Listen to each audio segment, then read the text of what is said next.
진짜 막말로 부잣집 아들로 태어나서 네. 하고 싶은 건 다 하고 네. 계속 그냥 본인이 하고 싶은 대로 한다 네. 라는 얘기도 좀 들어보셨을 거잖아요. 네. 이렇게 사는 사람은 사실 거의 없잖아요. 나는 반대라고 생각해요. 다들 그렇다고 생각해요. 그러니까 인생에서 원하는 것을 갖게 돼요. 만족 없이. 리베카.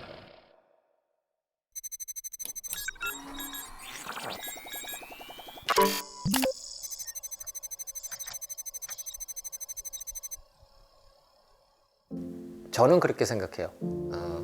아이들은 extraordinary, 그러니까 한국말로 뭐죠? 특별한 것?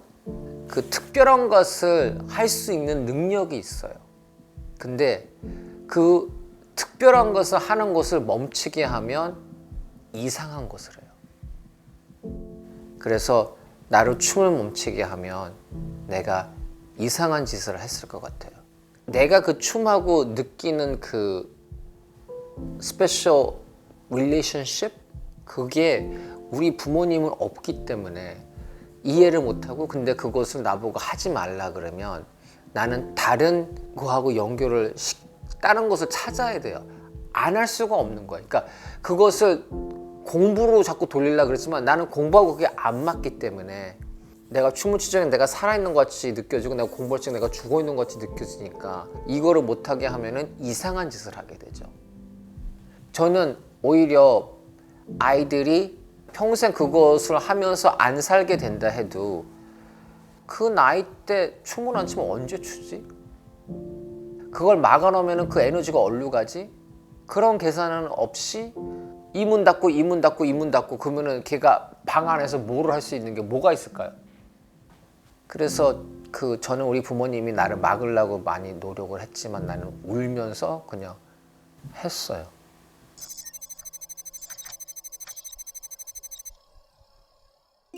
저는 내 아이가 자기의 속도에 맞춰서 자랐으면 좋겠어요. 그 나이에 맞게 움직이고, 그리고 그것을 내가 늦었다 빠르다고 얘기를 할 권한이 없다고 생각해요. 저는. 사회적으로 이렇게 뭐를 빨리 하면 그게 천재라고 생각을 하잖아요. 근데 저는 그게 아니라고 생각을 해요. 오히려 지금 좀 더 늦게 기저귀를 띠던, 좀 더 늦게 말을 하던, 그거는 중요치 않고, 얘가 6살인데 이제 이 세상에 들어온 지 6년밖에 안 됐다는 뜻이거든요. 그래서 걔의 템포에 맞춰서 움직일 수 있는 게 참 중요한 것 같아요.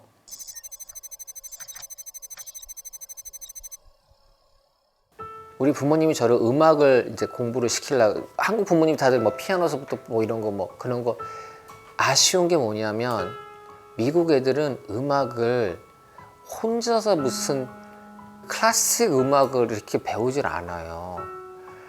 아무리 못해도 무슨 동네 애들 가라지에서 하나는 기타 치고 하나는 뭐 건반 치고 하나는 뭐 하면서 노래 하나 맞히면서 그 음악을 이렇게 같이 하는 거거든요. 그러면서 그것을 하다가 그 뭐 녹음기 하나 틀어놓고 우리 박자 다 틀리잖아 이러면서 박자가 뭔지 뭐 이러면서 또 이런 과정이 있었으면 참 좋았을 텐데, 내가 음악을 하기 싫었었던 게 피아노랑 나 혼자서 이거를 하라는 것 자체가 너무 죽을 맛이었었어요. 그런데 어느 밴드든지 뭐 애들이랑 이렇게 같이 모여가지고 건반 이렇게 치면서 뭐 이렇게 그런 거를 했었으면은 훨씬 더 음악에 대한 재미가 미리 알았고 오랫동안 그것을 공부를 했었으면 내가 지금 표현하고 싶은 것을 내가 음악적으로도 만들어낼 수가 있지 않았을까라는 생각, 그런 게 아쉬워요.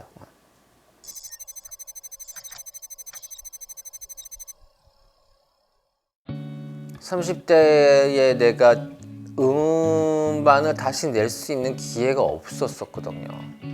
우리 부모님이 망하고 그랬는데 너무나도 음반을 한 번 더 내고 싶은 거였었어요. 근데 그것을 포기를 안 한 게 저는 지금 와서는 감사해요. 그때 마지막으로 이렇게 막 정말 힘들게 데모 테이블 만들고 그걸 가지고 한국에 들어오고 사람들을 만나보고 그리고 다시 또 미국에 가가지고 아파트 렌트도 못 내고 막 이래가지고 이렇게 밀린 것을 한꺼번에 낼 수도 없고 막 이러면서 근데 왜 그렇게 음반을 꼭 하나도 더 내야겠다는 그걸 이렇게 내려놓지를 못했는지 참 신기해요. 그렇지만 그것을 포기를 안 했기 때문에 내가 결국 발을 만났거든요. 발 가이나가 제 작곡가 지금 하시는 분. 그 인연이 정말 이렇게 지금 다시 발이랑 음반 작업을 이렇게 할 수 있는 그분도 저를 하면서 힘들게 진행을 했었는데 그렇게 일이 안 풀리고 뭐 그렇게 되면 이렇게 좀 관계가 비틀어질 수가 있잖아요. 근데 그냥 서로가 이렇게 아껴주고 그냥 다음에 우리 또 기회가 되면은 다시 한번 해보자 뭐 이런 그런 마음이 있다는 것 자체가 참 고맙고 그래요. 그럼 이제 40대 때는 가수에 대한 꿈은 없으셨어요? 없었어요. 전혀. 네. 1집을 했을 적에는 내가 2집을 꼭 해야 되는 게 내가 진짜 막 복수를 하고 싶었었고 2집을 한 다음에는 내가 철이 들면서 그냥 이렇게 무슨 맨날 댄스 얘기만 하고 무슨 파티 얘기만 하고 그런 곳이 그냥 너무나도 이렇게 수준이 없다고 생각을 했어가지고 좀 더 깊은 앨범을 만들고 싶었었어요. 근데 V2 앨범을 내놓고 나서 이거보다 내가 더 잘 만들지 못할 것 같아 라고 생각을 해서 이제 내려놓을 수가 있었거든요.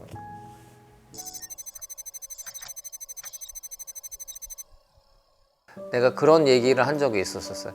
내가 한 달에 80만 원만 벌 수 있으면 내가 소원이 없겠다. 막 뭐를 해야 될지 모르겠는 거예요. 그러니까 영어를 내가 가르친다는 게 그냥 내가 영어를 할 수 있는 거지 내가 그걸 가르쳐가지고 뭐 이렇게 그런 생각을 하기가 좀 힘들었었던 것 같아요.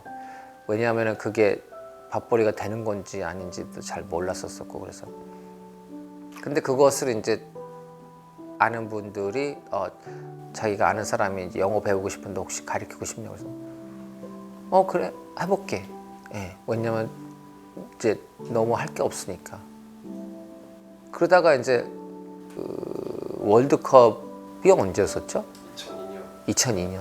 2002년도에 나는 월드컵 게임을 하나도 못 봤어요. 그러니까 이분들이 게임을 보기 전에 영어 레슨을 하고서는 게임 해야 되니까 나는 거기 가가지고 그것을 끝내고 집에 돌아오는 동안 이제 게임이 이루어지는 거예요. 근데 나는 거기를 일자리 자체가 있었다는 것 자체가 너무나도 좋았었어요. 그래서 언젠가는 나도 같이 볼 수 있겠지라고 생각했는데 그게 그냥 금방 끝나더라고요. 네.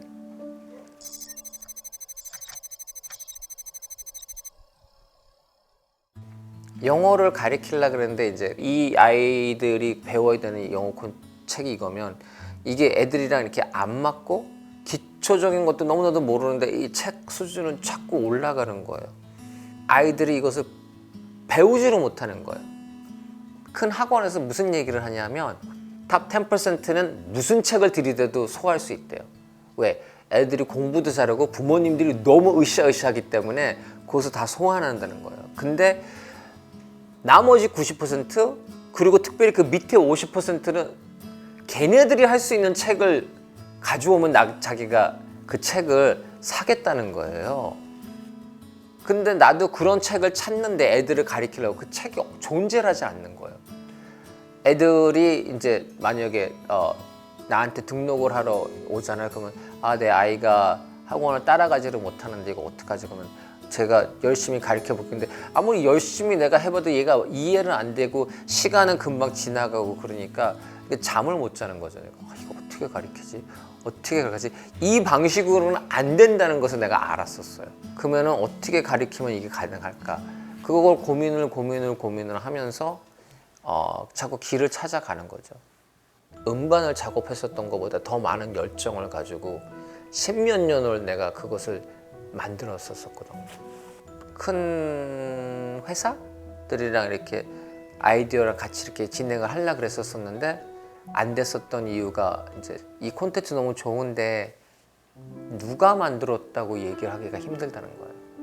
그러니까 이것을 영어를 전공한 박사가 만들었다. 근데 그거 뭐 옛날에 가수던 애가 대학도 졸업도 못하고 학원도 아니고 공부방에서 이렇게 가리키다가 경험해가지고 만든 콘텐츠를 우리 회사가 이것을 투자를 해가지고 내놓는다는 것은 말이 안 된다. 그래서 자꾸 콘텐츠만 빼돌리고 나는 이렇게 뺄라는 그런 상황들이 자꾸 이루어졌었는데 근데 뭐 지금 중요치가 않잖아요.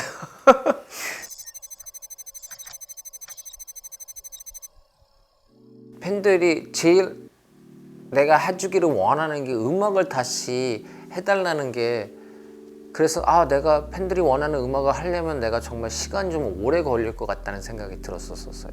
왜냐하면 아무 곡을 발표할 수가 없었기 때문에. 근데 거기에 그 1집, 2집도 비용이 많이 들어갔지만 지금도 음악을 하는 것 자체가 시간도 시간이지만 돈이 많이 들어가거든요. 그래서 한국에 들어와서 CF 몇 개 찍고 그러면서 조금만 그 돈을 가지고 있는데 음반에다 그걸 다 집어넣는다는 것 자체가 저한테는 너무나도 큰 리스크예요. 오히려 그냥 그걸 가지고 조금씩 쓰면서 내가 그냥 다시 서빙을 한다든지 뭐 이게 더 현실적인 상황이거든요. 근데 그 팬들이 그 문을 딱 잡고서는 우리가 지킬 테니까 그냥 해. 저한테 그게 정말로 진실로 이렇게 전달이 되는 거예요. 그래서 하게 된 거죠.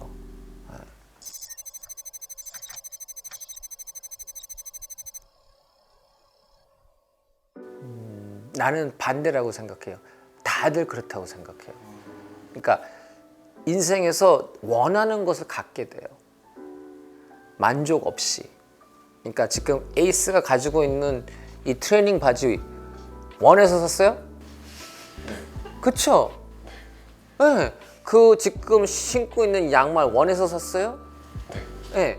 물론 더 좋은 양말도 있죠. 그렇지만 에이스가 원해서 산 거잖아요. 그러니까 그게 지금 에이스가 여기에서 지금 일자리 원해서 갖게 됐어요? 저는 네. 그쵸? 그러니까 이게 예를 들어 우리는 원하는 것을 쫓는 거예요. 그것을 얼마나 원하는지를 잘 계산을 하는 거고. 예를 들어 내가 농구를 너무 좋아해요. 근데 내가 농구 선수를 하고 싶어. 근데 농구 키도 작고 그래서 농구 선수가 할 수가 없어. 그러면은 내가 농구 선수는 될 수는 없지만 그 주위에서 스포츠샵을 열어서 운동기구를 팔면서 농구하고 어떻게 해서든지 연결이 된다든지 뭐 뭔가를 연결을 해가지고 거기에서 살아가는 거거든요. 그러니까 자기가 원하는 게 뭔지를. 그러니까 저도 그냥 원하는 것을 갖게 되지 원치 않는 것을 갖는 것은 그게 더 불가능한 얘기라고 저는 생각을 해요. 우리 부모님이 잘 살 적에도 내가 하고 싶은 거를 했었고 아무리 우리 부모님이 날 막으려 그래도 막을 수가 없었거든요. 그리고 우리 부모님이 망한 다음에도 그 돈 여유가 없는데도 불구하고 내가 그것을 원하는 것을 계속 향해서 가고 있잖아요. 마지막 앨범을 내야겠어. 내 차를 팔아서도 그걸 해야겠어. 내가 아파트 렌트를 못 내도 이것은 내가 녹음비를 먼저 내야겠어. 그러면서 그것을 해가지고 쫄딱 망했어요. 오케이, 괜찮아. 내가 하고 싶은 걸 했었고. 그러니까 이제서는 나 이제 뭐 하지? 그러니까 자꾸 그냥 10대에서도 다시 시작, 20대에서도 다시 시작, 30대에서도 다시 시작, 40대에서도 다시 시작. 하지만 다시 시작을 할 때마다 내가 원하는 것을 가지고 내가 시작을 하는 거고, 그리고 그게 내가 원하는 게 아니라 해도 내가 영어를 가르치고 싶은 마음은 없었었지만 그것을 가지고 시작을 하면서 거기 안에서 내가 원하는 것을 찾지 않는 이상 그것은 나를 떠나게 돼요. 아니면 내가 그것을 떠나게 된다든지. 그러니까 계속 그 누구도 원치 않은 것을 계속 가질 수가 없어요. 제 생각은 그래요.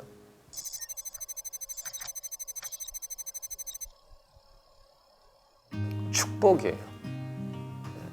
내가 20대에는 내가 정말 뭘 다 아는 줄 알았었어요. 내가 나이가 들면 들수록 내가 아무것도 모르는구나라는 것을 자꾸 깨닫게 돼요. 그래서 더 배우고 싶고 더 깨닫고 싶고 뭐가 중요한지가 너무나도 중요해지는 거예요.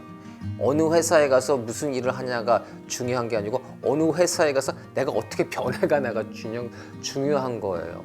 내 아이가 살면서 무슨 일자리를 하냐, 무슨 고생을 하냐, 그게 중요한 게 아니고 내 아이가 살면서 진짜 인생에서 뭐가 아름다운 거고 소중한 건지를 알아가는 게, 왜냐면은 인생에서 그냥 아픔 없이 고생 없이 가는 인생은 아무도 없다고 생각해요. 아무리 재벌집 아들로 태어났어도 너무 고생이 많아. 그래서 거기에 그 과정을 통하면서 내가 얻는 게 뭔지를 잘 봐야 되는 것 같아요.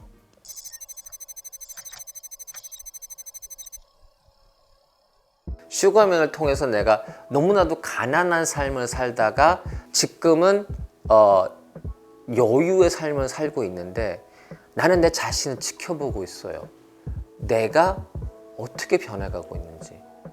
돈이라는 게 참 재밌는 게 뭐냐면은 돈이 많으면 많을수록 내 안에 있는 것이 그냥 노출이 돼요. 내가 누구를 아픔을 주고 싶어 하는 사람이면 돈이 없을 적엔 그것을 줄 수가 없기 때문에 그냥 숨겨져 있어요.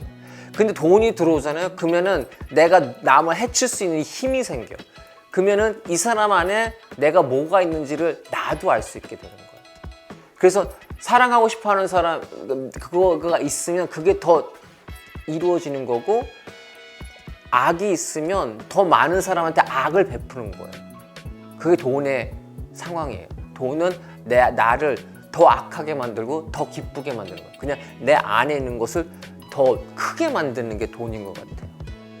그래서 나도 내 자신을 매일 지켜봐요.